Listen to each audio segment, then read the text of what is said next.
Tervehdys vaan kaikille täältä kuntosalilta ja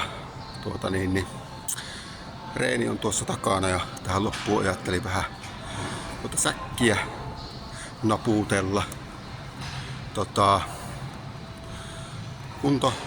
Kuntoilusta ja kuntosalista tulee aina mieleen se, että olisi tärkeää, että kaikille lapsille ja nuorille taatas vähintäänkin yksi harrastus, että